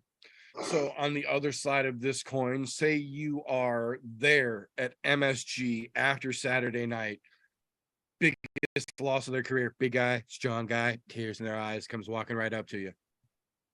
Who is the biggest loser for eating that shit sandwich Saturday night? You know, some people would say Israel Adesanya if he loses, but that wouldn't be a stretch. So I can't call him the biggest loser because he's been knocked out by Pereira before. No, I'm not saying it's going to happen, nor am I calling him the biggest loser if he was to lose, because I don't see that as a pitfall. That's just part of the game of MMA when you're at that high of a level. To be honest, I'm in line with the Carla Esparza thing, but I did have a backup just in case it went that way, which I kind of figured. Backup I thought of on this one was actually going to be Karolina Kowalkiewicz, sticking with the women. She finally got off the fucking bad loss streak by finishing her last fight out and getting the nod, and finally watching her mentally break down in her post-fight after her last fight, because that weight had been lifted. If she loses again in a bad fashion, that might be the last we see of Karolina Kowalkiewicz, because she very well could retire, because she's taken some bad fucking beatings, like bad. Like when her and Joanna went at it, Joanna beat her within a half an inch of her fucking life. So I think Carolina's got a whole lot to fucking lose there if she has a bad loss. So I'd stick it on the women again here. There's a lot going on with the women this week that a lot of people are going to look past. Carolina is on their train, and I love Karolina Kowalkiewicz. She's always been a fan favorite to me. Whether win, lose, or draw, something about the energy she brings is fucking great. But I'm telling you, she takes another really bad loss, that all that pressure that was fucking released after her last one will be for naught. Yeah, no, I absolutely agree. Karolina has had a fucking rough go, to say the fucking least of it, for damn sure. I absolutely agree with that. The only thing I question there would be, do you really think that Silvana Gomez Juarez has what it takes to drop Carolina? Hey, I'm just saying that was not the She might question. I lose. solely answered the question if they were to lose. That was not part of the question. Don't be adding extra bullshit in there. I don't know. I'm asking follow-up questions. But no, I don't. I think she still gets it done. There's a reason why it's a fucking horse apiece coin flip.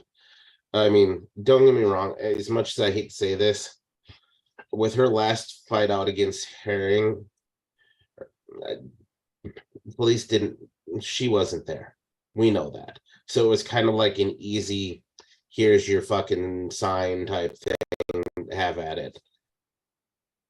And Carolina's not going to have that kind of walk in the park like she did the last fight out, because she literally beat Herring everywhere, from fucking standing to the ground where she got the submission. So Gomez is, as much as I hate to, she is not on the same level as fucking Herring is. It's just not the case. And or at least where Herring was at one point, I'll put it that way. Right. So I agree with you. I look, I'm as Pollock fucking gets. So I've been rooting for Carolina since the day she showed up in the fucking UFC. But I'm also a very big proponent of credit where credit is due, regardless of how you feel about a person. And I cannot deny that Silvana Gomez Juarez has much bigger threats in her game than Carolina does. Much as I might like her, I think Silvana is a strong fucking fighter. So she definitely poses some serious risks. What do you But think? she Eddie? gets submitted a lot too, and so there is that. True. I think Gawk T makes very, very good points. Unfortunately, Christian was there first, but I'm glad he didn't take the easy Israel Adesanya argument, because that is an easy one. That he has the most to lose, because the legend, man, I think UFC has a lot to lose there too, because Israel has a better fucking personality. So yeah, but I think I would go with Christian on this one. Yeah, I would have taken the Israel thing, but I feel like I can get to that later. You know, like my Yeah. argument, I feel like all the city Yeah. boxing guys are going to lose this weekend. So, And it's low hanging fruit this week to say something like that, and Right. That, and I do have to agree that Carolina might get her fucking career ended, but Carla is quite literally on a historical run. The first fucking champion the division ever had, the second woman to reclaim the belt after losing it, and she reclaimed it from the woman she took it from originally. I get it. There's a lot to lose, and then the belt on top of that, it's just that much more. So I agree. We're gonna give round 2 points to the brother Slowbake here. So round 3, we will bring that back across here. Golf T, we will come to you first. Keeping in the vein of mixing things up a little bit here. Obviously, the main event and the co-main event in this MSG card are fucking huge. We've got a title fight in both fucking spots. So how it plays out, either way, somebody wins a goddamn title. There's no fun in that. So my question to you, sir, in terms of this co-main event with the ladies strawweight title on the line, in terms of as far as us as fans, fuck what the UFC wants, us as fans, those watching to enjoy this fight, in your opinion, what is the best case scenario result of this co-main event for the fans' sake? as far as the fans' sake is concerned, this is kind of a difficult question, because there are in my mind, there are two types of fans. There are fans that want to see an all-out barn burner from fucking round 1 through round 5 of the championship fight. There are other fans out there who are in that realm of, I just want to see somebody get finished. In this fight, I will say best case scenario, Carla gets out of round 1 and then promptly gets dispatched in round 2. That way it kind of appeases both crowds. When I say dispatched, I mean with fucking reckless abandon. Do not pass go. Do not collect $200. Go directly to jail. You fucked it all. Like, to be honest, get a stretcher ready for her. That's best case scenario, because really, you can fucking put it on. And I fully expect to see that those fucking hands. I expect to see a fucking goddamn facial reconstructive surgery after this fight is over. Broken noses, orbits, the whole 9. Because she's got the power to do it. And at strawweight, that's fucking wild that she can do that at strawweight. So, That is. Just saying, that's best case scenario for the fans, in my opinion, is you get a round and a half. Interesting. I can see that. So that'll bring us back across the octagon, as it were. Over to you, Christian. So, in your opinion, as a fan, fuck the UFC. We don't give a shit what Dana wants in this show. We're here for the fans' sake, God damn it. So, for the fans, in your opinion, what is the best case scenario for this co-main event, ladies strawweight title fight between Carla and Zhang Wei Li, resulting in Saturday night? All right, so again, I'll slightly agree with Golf T there that there are those two different kinds of fans. I'll agree with this fight. I'm kind of that kind of fan. I want to see Carla get her ass beat, right? Like I said earlier, I want to see her get knocked the fuck out. I've always felt like she's, the pussy or the bitch of the women's division kind of situation. She's just that kind of fighter that doesn't ever seem to want to fight. But I feel like for a casual fan, for every fan, people that don't tune in, get as into it as we do, haven't been watching it for as many years, especially as you lovely gentlemen. Fuck it. We would love to see that barn burner of a fight, right? We'd love to see Carla make up for what we saw earlier this year. Go out there and fight. Show us you're not scared. The toughest fucking chick in the strawweight division, Zhang Weili. You go out there and just try to slug it. Say, fuck the wrestling. I'm going to stand up and somehow survive 5 rounds, similar to what we saw Juliana Pena do against Amanda Nunes this summer.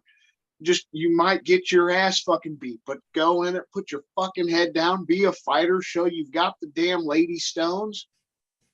Give us the fucking main event. It's a 5-round fight. We only get 2 of them. We'd love the Chandler Poirier fight to be 5 rounds too, but we only get 2 of them.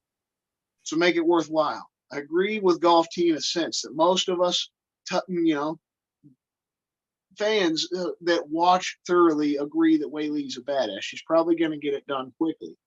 But I think even the casual fans and everybody would enjoy an actual back and forth war, and seeing Carla Esparza, who a lot of people probably don't give a chance, actually hang with Zhang Weili and make it an interesting fucking spectacle. Like, could you imagine all of us sitting there at the end wondering, oh shit, who's gonna get it? Who are the judges gonna give it to? We know the judges suck. But if we'd actually, we're all fans sitting there like, oh, that was a close fight. How's this going to go? I think it's a little more interesting this time around because none of us give Carla that chance in hell. I don't think, like Golf T said, he doesn't see it going after a round and a half. So if we get 5 rounds, I think it'll surprise everybody. That'll be like the Leon Edwards head kick. I'll tell you what the final answer should have been is flying knee, done and over with. Get them out of there. Get the fucking main event going. So the closer was fucking Golf T, so he gets the win. Okay. You went 5 rounds. He went a round and a half. I gotta say, if either one of you would have said fucking Jorge Masvidal flying knee 2 seconds into the fight, You would have won. slapping on the mat, fucking flop down next to her, pretending to fucking be asleep next to her, I immediately would have given that point as well. But I do agree. We've seen Carla go 5 rounds. We just saw Carla go 5 rounds. We know she can do it. Nobody wants to fucking see it though. Yeah. Nobody wants to see this fight to fucking begin with.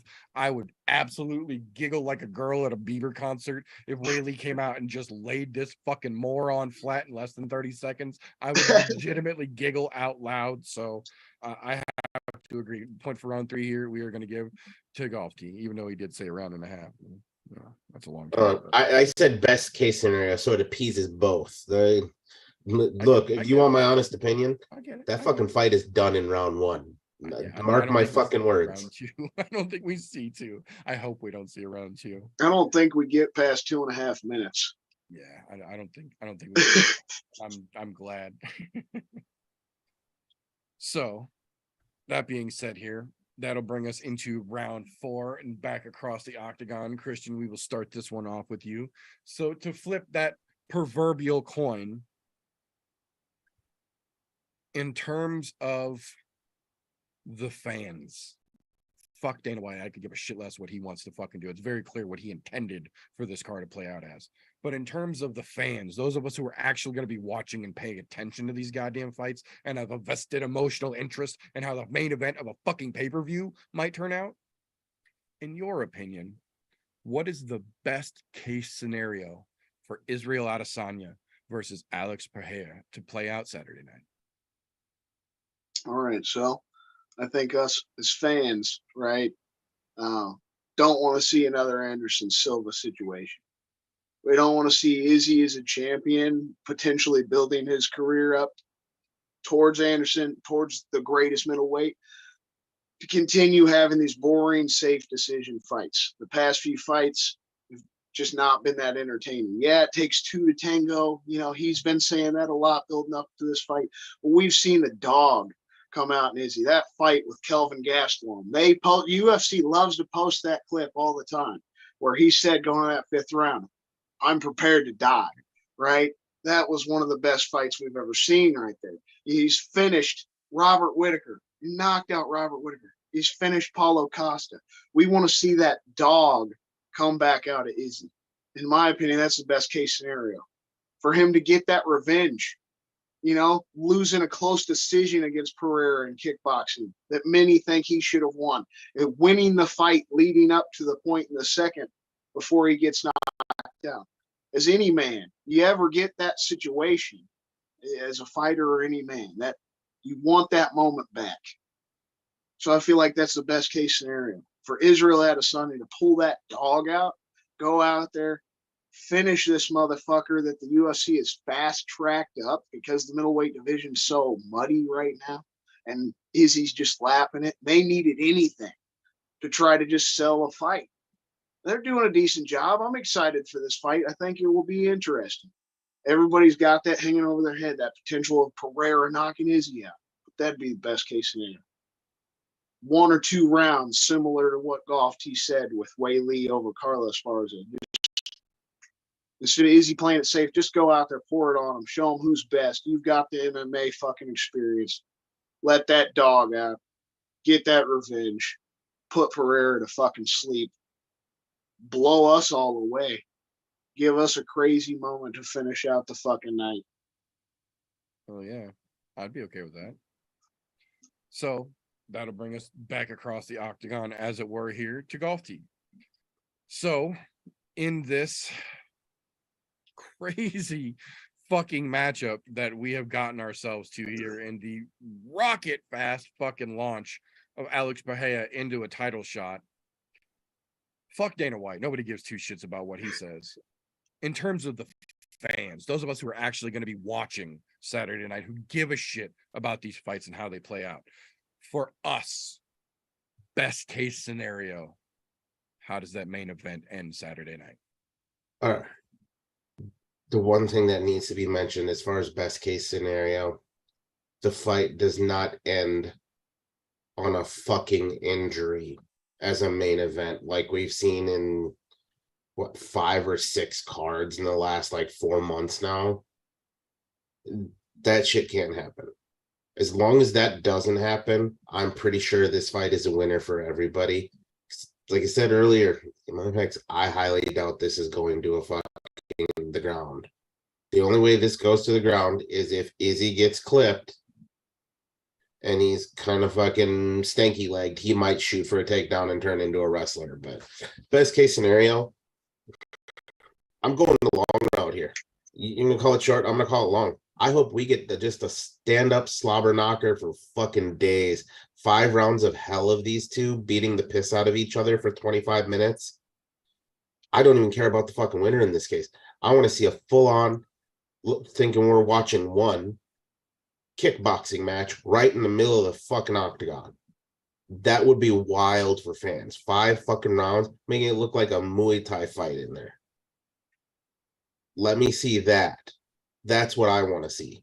I don't give a damn who wins at that point. But to be honest, as far as what's best for the fans that are the guys that are watching it day in and day out, is to have Izzy win. You can't have the guy come in after beating him once and then beat him again in a new format, because then that wouldn't give any room for that guy to come back at him again. This has fucking makings of long-term implications if Izzy wins and knocks him out, because then they have to have a rubber match. So there is that implication of, hey, before Izzy decides to switch weight classes since he's lapping division, that I got to fight him one more time just so that way we can even the odds there on knockouts. That's all I'm saying. Best case scenario, Izzy knocks him out, probably towards the 5th, though, so that way everybody gets the fucking, that nice long war. Christian made a really good argument with the not an argument. He yeah, I want to see. I'm a fan, so I want to see Izzy win. If it's a dog fight, that's fine. If he just takes it to him in the first round, that would be good too. Man, a 5-round war would be good too, but no, I think I'm gonna be nervous as a fan for Izzy. I just have I think all of us fans have a lot invested in Izzy already. So I have to go to a Christian here. I definitely agree with what you're saying here. I think I agree with you for a different reason, though. As much as I unanimously agree with both of you, best case scenario is he just drops this motherfucker and we can end this conversation. But I think for me, at least, this is very similar to the last fight in that we know that Izzy can go 5 rounds. We've seen him do it before. We know that Alex can go 5 rounds, albeit in kickboxing. We've seen him do that before. But in this situation, I think it's a little different in that we've seen Alex get rushed so quickly to the title shot. I think it's better for us fans if we see Izzy just shut that motherfucker down round 1, maybe early in round 2, so that it verifies what a lot of us have been saying, and that Alex is getting rushed for the story, not for his ability. And it shows that Pereira just isn't on that fucking level, much as Dana White might like him to be. We don't give a fuck what Dana wants. So, and we also, like I said, you just don't want Izzy to be like Anderson Silva, have all this talent and ability and just kind of fuck around and play with guys because you know you're so much better that you can just fuck around, take rounds off, play it safe, and give the fans boring fights. Yet you'll always win. You'll defend your fucking title. right. But nobody wants to see that. Izzy's done it the past few fights. Everybody wants to see that. You want to see that? He knocked out Robert Whitaker, for fuck's sake. It didn't take a few rounds to do it either. So don't give us another fucking boring fight, you know? That second fight with Rob, it was decent, but you really want to continue to see that from Izzy. Yeah, the point was made. Continue to show us why you're the best, why we're even considering you to maybe one day be greater than Anderson Silva. That's the biggest way. Don't just get the fight record. You have to put on better performances than Anderson Silva did. Do the thing, as they say. So, for those of you who are keeping track and those of you who can maths, that will bring us all tied up after round 4, 2 points apiece, which means we have no choice but to take this to a sudden death overtime, winner take all, round 5 question. And if you've been watching the show, you know that when it comes to round 5, we don't give a fuck what we're here to talk about this weekend. Round 5 comes from the board of Post-its. So, Golf Tee, with you having champion's prerogative, you will get to choose when you go. Would you like to go first or would you like to go second? I'm gonna let Christian go first. I'm first right out the get-go today, so let's let him have it at the end. So, Christian, that means you get to choose the question that you gentlemen will be answering. I will need from you, sir, a number between 1 and 8. 5.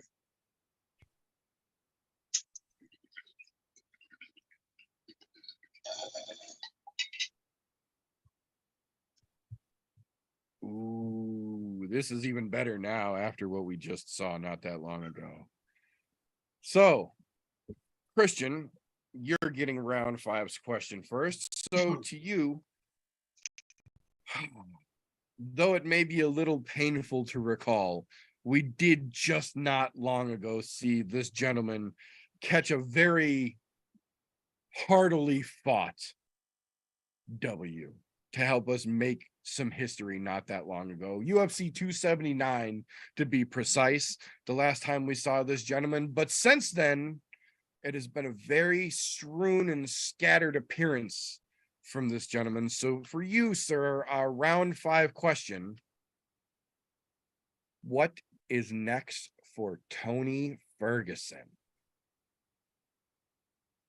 I like this question. All right, so I'll get it started off. Obviously, tons of shit's been thrown out there recently. Tons of people have been calling him out.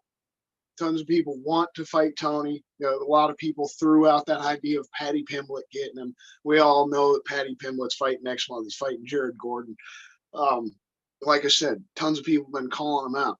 I think the biggest thing, the best thing for Tony Ferguson, and the best thing for a man that we all want to see come back and keeps hinting at his comeback, Conor McGregor. It would be a huge fight. It would be fun. Conor hasn't won in years. It just makes sense at this point. It would be a huge fight. All of us would want to see it. It's one of those situations where, like I said, Conor hasn't won in a while. So with Tony on this losing streak as well, you don't want to give Tony another guy that's up there in the top 10 of the lightweight division anymore. He's got to get somebody that's either on the downcline themselves or maybe out of the rankings. You want to try to give him that opportunity to get a win. I do feel like Tony's kind of on the back end, but Conor really, same thing. I just feel like he's a little washed up.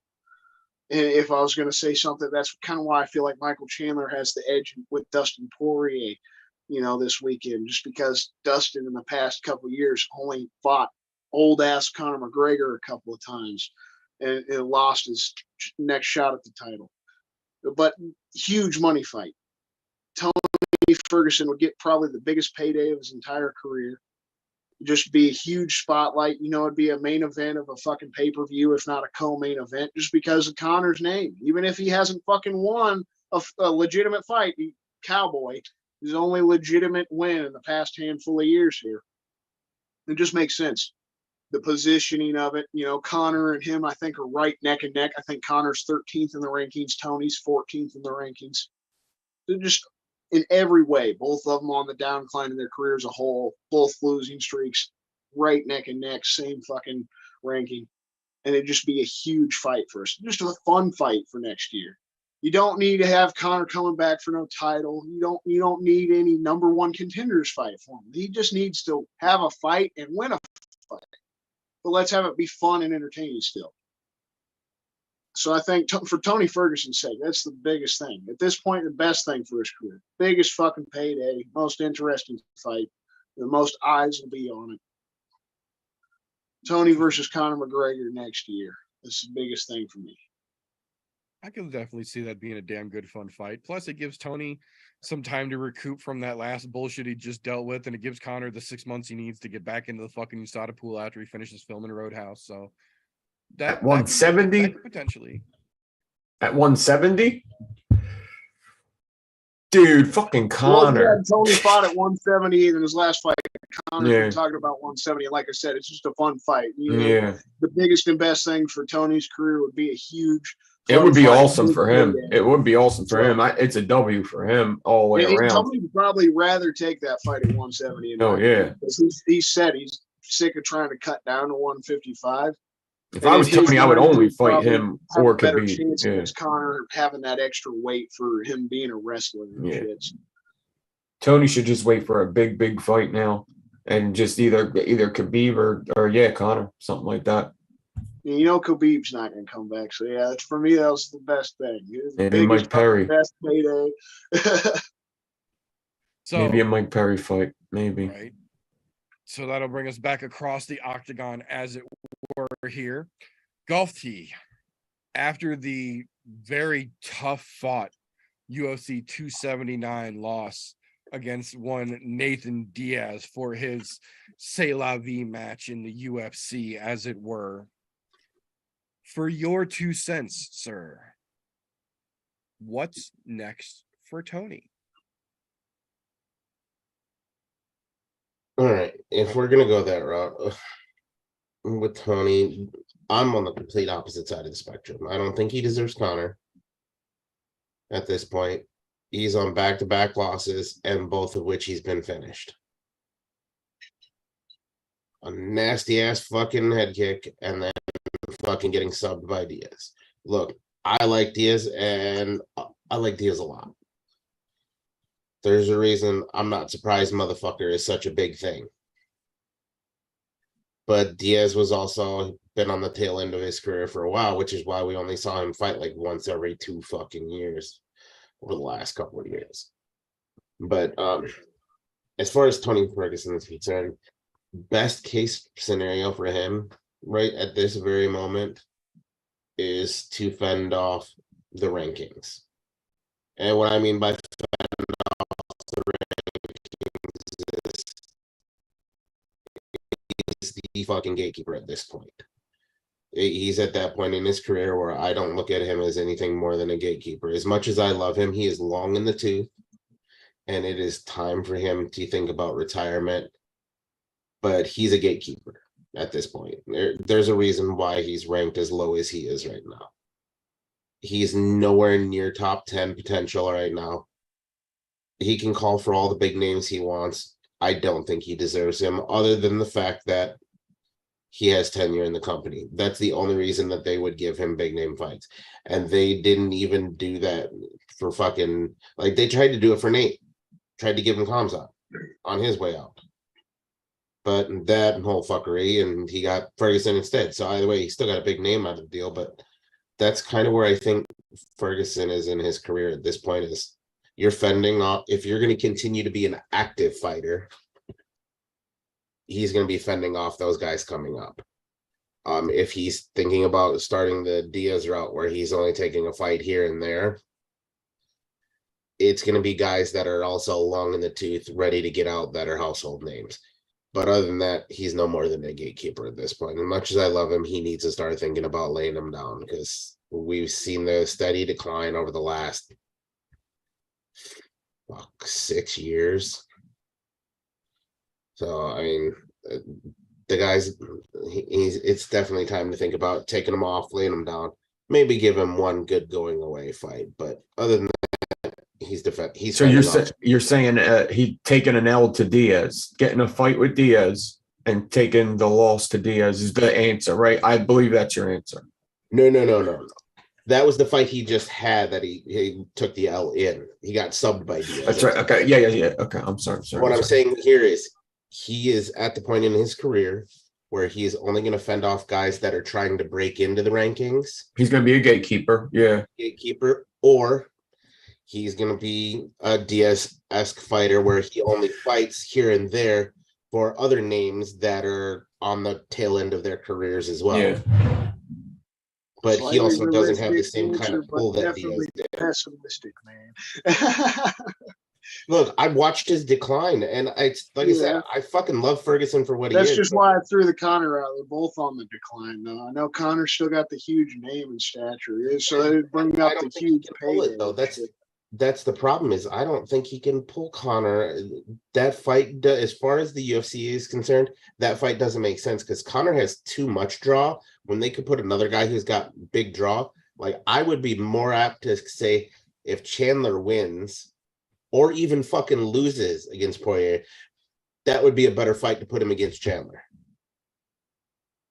Because that's a bigger draw, because Chandler is at that point now where he talks a lot of shit. He might not win every time, but he comes in and fucking bangs. So I'm just saying, I don't think Ferguson is that same guy anymore, unfortunately. That's why I say gatekeeper, or other guys that are long in the tooth on the way out. Maybe be courteous and give him a good name on his way out retirement fight when he says I'm done or at the end of my contract. Because I don't see the UFC re-signing him once his contract is complete here. Yeah. I like the Connor one. I like the Connor argument. I really do. I would love to see him make a lot of fucking money and just leave. That's what I would like to see. And that's why I made the argument, because, like you said, Tony's won one fight the past handful of years, and that's all it'd be for Tony. It's just a fun fight, just making him money. Tony's done what he's done for the UFC. Let's just give him a payday. That's going to be a fun fight. People will tune in. The idea of the payday is great and all, but yes, what's next for him? My bigger thing with that is, like, you just don't want to give Connor like I said, you don't want to give Connor too big of a fight either. I like what you said there, Golf. He's a fight fan. Yeah, I'd love to see Chandler and Connor, whether Chandler wins or loses this weekend, but that's too high. I just feel like that's too high for Conor McGregor.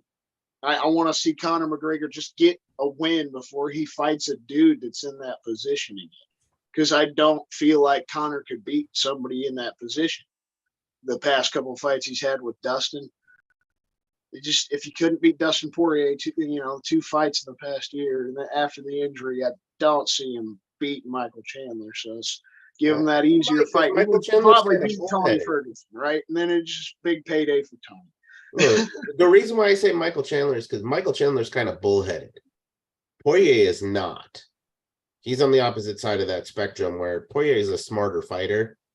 Chandler's bullheaded. He's a much better wrestler, I think, than Poirier, but he would much rather go in there and fucking throw leather with somebody. Thus, the reason you had the great fucking barn burner with him and Gaethje beating the shit out of each other. So him and Conor would definitely beat the shit out of each other. They don't even have to be on the same level, but they're both fucking boneheads that want to go in there and just bang. So I'm saying that's a fight. That's a fan-friendly fight. Even a goddamn off the couch doesn't watch MMA fan will enjoy that kind of shit. Yeah, I said I'd enjoy that, but this was about Tony. The question was about Exactly. Tony. What's next for Yeah. Tony? It's not about I'm not trying to bring money into this. You're bringing money into this. See, we're different.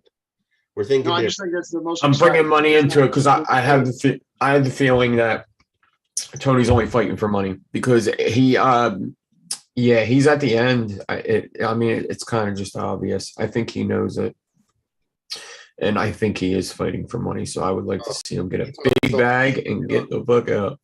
He talks a lot of shit on his end. Because I love him. Because that's basically because I love You him. just said talking shit too. Oh my God! Could you imagine the shit talking we get in press conferences leading up to that fight, Conor McGregor, Tony Ferguson? Holy Lord! McNuggets. I will say, Fuck you, both- McNuggets. you both make very valid points. Absolutely. Realistically speaking, Dana is absolutely going to want to make Tony defend against some new up and comer, try and help make a fucking name off him and springboard him like he's done to every other fucking UFC legend, essentially, at this point in the game. But I've got to say that for my money, where you at, McNuggets? Yeah, McNuggets. Yeah.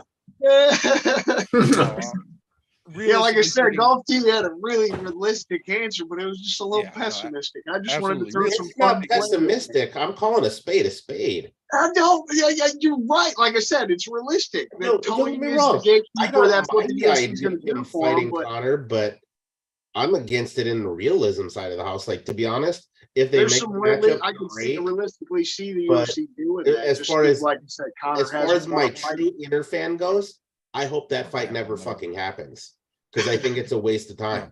No, the reason I say that it makes more sense to me isn't because he deserves it by any stretch of the imagination. Tony should have gotten a fucking 6-figure fucking pension and been allowed to retire 5 years ago. That's what he deserves. But in terms of what makes sense here, the UFC knows that Conor McGregor wants the belt and he wants that shot at Islam, but there's no fucking chance that Conor McGregor, coming off of 4 losses in a row and then a fucking broken leg, gets to jump it over the fucking the shot in line of Alexander Volkanovski. That Oh, yeah, might that's as well not have already had that fucking contract signed. So that means best case scenario, everything lines up in the MMA world. Conor doesn't even get a chance to fight Islam till at the earliest this time next year. Maybe. And that's a strong maybe. Because he's got to. In They gotta the get- meanwhile, the biggest high profile fight he can take that's going to generate $1 bazillion and probably still get him pay-per-view points, even though he doesn't have the belt and he's not going to be main eventing the fight, I think absolutely would be Tony Ferguson in this situation. It's not what he deserves, but I do agree. It does make a shitload of sense and it would be fun as fuck. It would be a hell of a lead-up. But that being said, that is what we have got for this particular episode. So first and foremost, well played, gentlemen, both of you. And thank you very much once again, Nick Devine, for showing up, helping me guest referee this insanity. Much appreciated for your time as well, sir. You guys gotta see this drawing shit. And I kept track of everything, Meter. I'm gonna send a picture in the chat. It's crazy. Nice. So that being said, for those of us here on the I'm No Joe podcast, oh shit, he was skadoodling the whole fucking time.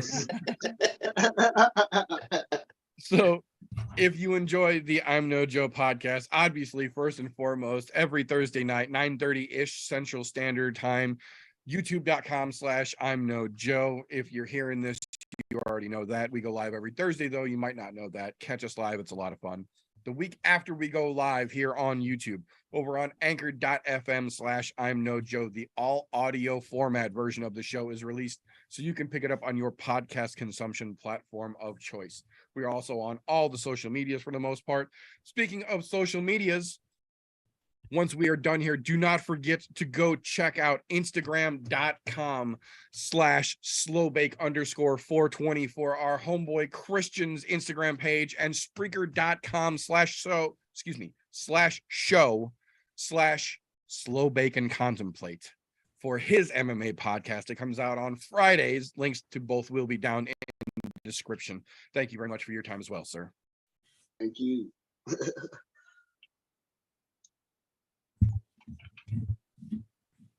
Whose turn? Have at it. All right, man. All right. Well, I'll take it. Yeah, you take it. I'm not ready. If you're already here, you know about I'm No Joe. But do you know that there is more meter to love than just I'm No Joe? You can go right on over to Linktree/the meter does many things and find all of his socials right there. That'll give you links to his other YouTube channel, as well as his Instagram and other Discord and all of that, which there's links down below for that as well. Absolutely. Last but not least, don't forget to tune in to Golf T's social medias as well. YouTube.com/C/Golf T Vapes, all one word, or Instagram.com/Golf T Vapes to catch to catch him on any of his socials as well. N.Divine83 on Instagram and YouTube. If you're looking for any of Nick Divine's funds, all the links for all of our socials and good times are down in the doobly-doo underneath the video. We appreciate each and every one of you, whether you are here watching with us live or you're catching it on a replay. We appreciate you just the same. If you appreciate what we do, please make sure you are subscribed and your notifications are turned on, whatever platform you're consuming this. The thumbs up also helps quite a bit. On the other side of that coin, if you really want to help what we do around here, patreon.com/ImNoJoe. The best way to do that, for as little as $1 a month, gets your name as a thank you on the end of every broadcast on this channel and gives you access to unaired and literally unairable content, things that I can't even describe to you how fucking crazy they are. We had to legally put them behind a paywall. So for $1 a month, you can get up there, see all that fun. That being said, if for some reason you don't like what we get up to around here, first and foremost, what the fuck are you still doing this deep into a podcast you didn't like? That being said, give us a thumbs down and then go fuck yourself. We won't even dispute it. That said, that is all we've got for this particular episode. Thank you again, boys and girls, for tuning in. We will catch you on the next one. And remember, don't let ignorance stop you. You can root for anything. Unless it's recreational weed, really not getting past here. We got that shit legal, bitch. 420.